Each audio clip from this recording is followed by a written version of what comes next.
आज हम मौजूद हैं देवरिया की रुद्रपुर तहसील के पास और आज के डेट में सपा के मुखिया अखिलेश यादव जी आए हुए हैं और आने के बाद ये जो आप जान रहे होंगे कि 2 अक्टूबर के दिन एक ऐसी घटना हुई थी जिसमें 6 लोगों की दर्दनाक मौत हुई थी।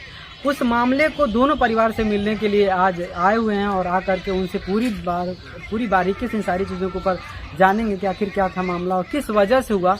और आप देख सकते हैं सपा के मुखिया अखिलेश यादव जी रुद्रपुर पहुंच चुके हैं और यहाँ से वो फतेहपुर की तरफ जाएंगे। पुलिस और कार्यकर्ताओं के बीच में भाग तोड़ है, एक दूसरे को जो है समझाने का प्रयास किया जा रहा है कि आप दूरी बनाए रखें, क्योंकि अगर आप इधर धक्का मुक्की करेंगे तो कहीं ना कहीं आपके लिए जो है दिक्कत होगा। आप ये गाड़ी जो इसमें अखिलेश यादव बैठे हुए हैं और ये यहाँ से सीधे जो है फतेहपुर जाएंगे और फतेहपुर जाने के बाद वहाँ के जो पीड़ित परिवार, दोनों पीड़ित परिवार से मिलेंगे और मिलने के बाद उन सारी चीज़ों को बखूबी जानेंगे।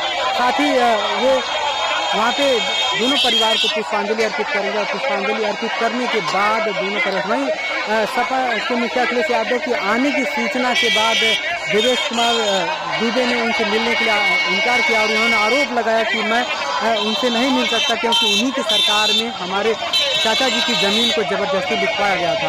आइए हम सुनते हैं इन सारी चीज़ों को क्या कहते हैं अखिलेश यादव। खड़े चेहरा नहीं आ रहा है। धन्यवाद देता हूँ मोबाइल कि आप लोगों ने लगातार घटना के बारे में समय समय पर जानकारियां दी।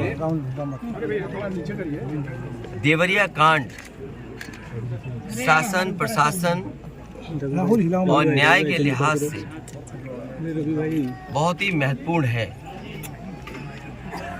और जिस तरह की घटना हुई है हम सभी लोग मिलकर के उस घटना का निंदा करते हैं। ऐसी दर्दनाक घटना उत्तर प्रदेश में देखने को नहीं मिली। इधर ऐसी घटनाएं नहीं हुई थी कि जहां पर इस तरह का घटनाक्रम हो कि लोगों की एक साथ इतने लोगों की जान चली जाए। जिस समय घटना हुई उसके बाद सभी चैनल टीवी और सबने जानकारी देना शुरू कर दिया। मुझे याद है मैंने डिस्ट्रिक्ट मजिस्ट्रेट का वो बयान सुना जिसमें यहाँ के डिस्ट्रिक्ट मजिस्ट्रेट ने कहा कि घटना के बाद रिटेलिएशन में दूसरी घटना हुई है।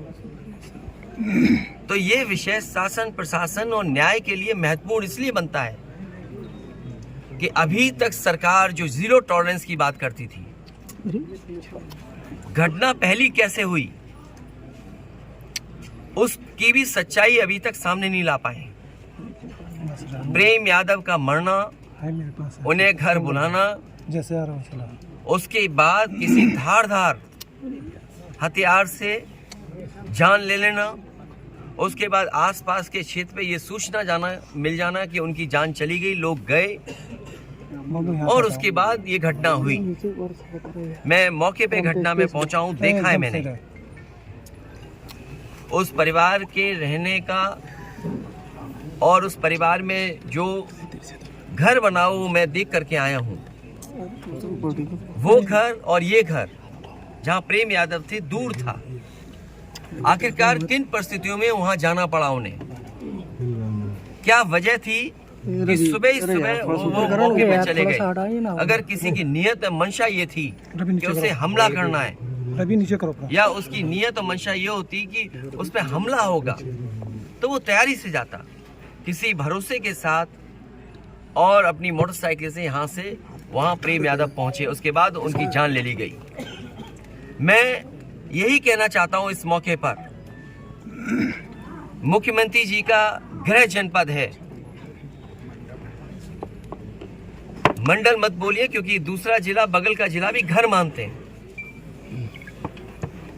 देवरिया, गोरखपुर, कुशीनगर, महाराजगंज वो अपने आप को दावा करते हैं कि वो घर है उनका और जनता ने वोट भी दिया उन्हें। लेकिन जीरो टॉलरेंस वाले लोग इस तरह की भेदभाव फैलाएंगे, इस तरह की घटना होने देंगे और फिर उसका राजनीतिक लाभ लेना चाहेंगे आप। ये जितनी भी तस्वीरें आई हैं जो बीजेपी के नेताओं की आई हैं, तस्वीरें मैंने देखी हैं, और लोगों ने चर्चा की उन तस्वीरों को देख करके। बीजेपी के लोग घटना से राजनीतिक लाभ लेना चाहते हैं। मैं उन्हीं बीजेपी के नेताओं से पूछना चाहता हूं कि जिस समय विकास दुबे उसकी गाड़ी पलटा करके इनकाउंटर किया था, तो क्या उसके परिवार के लोगों से आपने गले लगाया था, गले मिलने गए थे आप?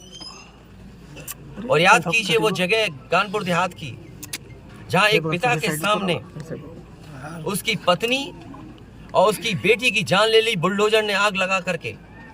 क्या ये बीजेपी के लोग उनके परिवार के लोगों से गला मिलाए लगे थे जाकर के? और मुझे याद है जब उसका परिवार का बेटा डीएम आवास में धरना दे रहा था ठंड में, उसके पूरे कपड़े उतरवा करके पुलिस ने पीटा था, उसको मारा था।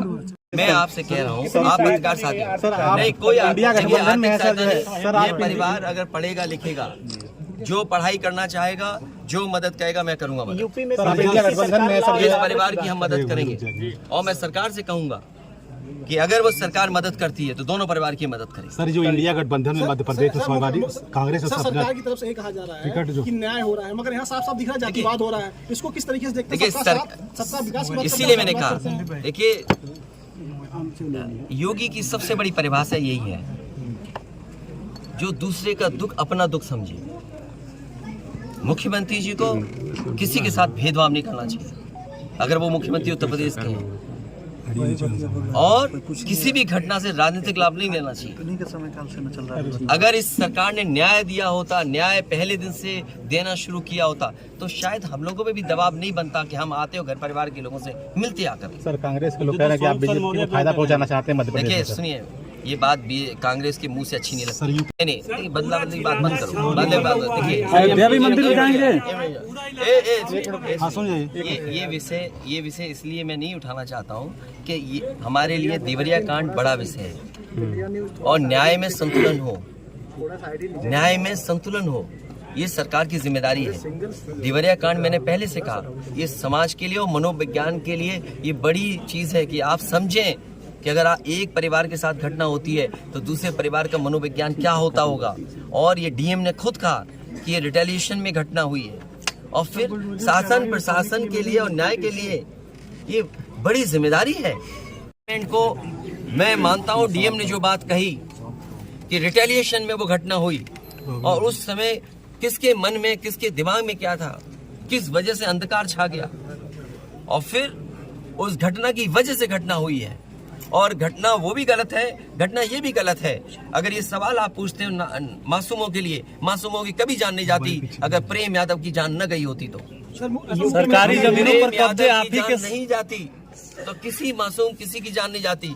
आखिरकार सरकार क्यों इस बात को छुपाना चाहती है कि प्रेम यादव को बुला करके मारा, और किसने मारा, धारदार से कैसे मारा? और यही नहीं, आप बताइए सुल्तानपुर में क्या एक ब्राह्मण डॉक्टर को ड्रिल से नहीं मार दिया? ड्रिल से, क्या ड्रिल से नहीं मारा? क्या उनके परिवार के बच्चों को आपने गले लगाया? क्या उनके परिवार के सदस्य अस्पताल मिलने गए? क्या आपने सोशल मीडिया के लिए वो तस्वीरें खिंचवाई कि उनसे गले मिलते हुए तस्वीर खिंचा लें? मैं जानता हूँ दुख किसी के जाने का, किसी के खोने का। आज हम जरूर इस परिवार के साथ हैं या और लोग हैं, लेकिन जब वो अकेले बैठेंगे, कभी याद आएगी उनके परिवार के सदस्य की, तो उन पर क्या गुजरेगी सोचिए आप। और जो अगर आप साथ लड़ते चुनाव तो फायदा होता दोनों लोगों को, अरे भाई, कांग्रेस नहीं मध्य प्रदेश में। पत्रकार भाइयों, उन्हें ऐसे सवाल मत पूछो जिनका जवाब हमें भी देना पड़े। और जो बात आप कह रहे हो ना कांग्रेस की और सरकार की और जाने क्या क्या, किस नेता ने कहा? किस नेता ने कहा? कांग्रेस के किस नेता ने कहा है? किस नेता ने कहा कांग्रेस के? एक मिनट जाइए, किस नेता ने कहा? नाम बताओ ना। सर, नेताओं ने कहा। अरे नेता को एक नाम बताओगे? नेता किसने कहा? हम बता रहे हैं। कमलनाथ ने कहा। क्या कहा उन्होंने? कि मतलब हम भी चाहते थे, अखिलेश भी चाहते थे कि भाजपा को हराया जाए, उनको मजबूत जो है हराया जाए। लेकिन आप अगर कमलनाथ जी ने ये कहा है तो कमलनाथ जी पूरी बात कहें, और जब बीजेपी को हराना है तो चाहे वो कांग्रेस हो चाहे समाजवादी पार्टी, उसको झूठ नहीं बोलना चाहिए। मतलब वहाँ पे सर सूची जारी कर दिया। देखिए ऐसा है, राम मंदिर जाएंगे। अरे भाई, वो हम सुने नहीं थे क्या कहा था? हम भी अपने मंदिर बना रहे हैं, हमारे मंदिर में भी आना। तो सर जो हमसे सवाल पूछ रहा है नाम बता दे देना। अगर उसमें आप बुलाए जाओगे तो आपको बुलाए ना बुलाए वो लोग, मैं आपको अपने मंदिर में बुलाऊंगा। हाँ तो सर ये वाला जो बात था, क्या बुलडोजर चलेगा? ये जनता रोक देगी बुलडोजर को। सरकारी जमीनों पर कब्जे। सवाल ये नहीं है, सवाल ये नहीं है। एक मिनट,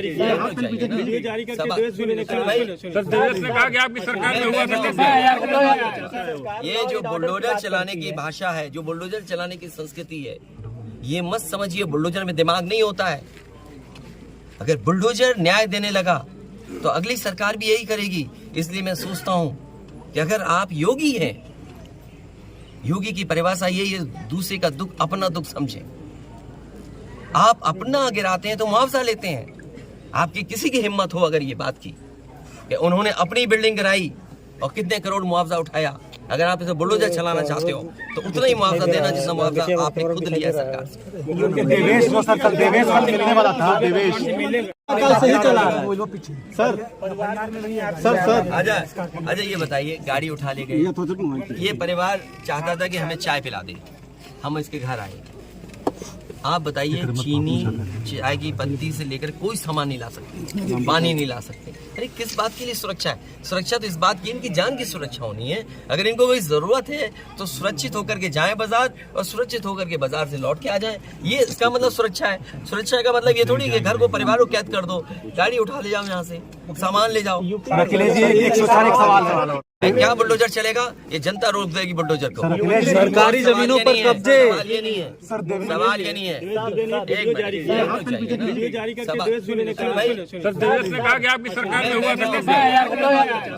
ये जो बुलडोजर चलाने की भाषा है, जो बुलडोजर चलाने की संस्कृति है, ये मत समझिए बुलडोजर में दिमाग नहीं होता है। अगर बुलडोजर न्याय देने लगा तो अगली सरकार भी यही करेगी। इसलिए मैं सोचता हूँ कि अगर आप योगी हैं, योगी की परिभाषा यही है, दूसरे का दुख अपना दुख समझें। आप अपना गिराते हैं तो मुआवजा लेते हैं। आपकी किसी की हिम्मत हो अगर ये बात की कि उन्होंने अपनी बिल्डिंग गिराई और कितने करोड़ मुआवजा उठाया, अगर आप इसे बुलडोजर चलाना चाहते हो तो उतना ही मुआवजा देना जितना मुआवजा आपने खुद लिया सरकार से। देवेश जो सर कल देवेश कल मिलने वाला था।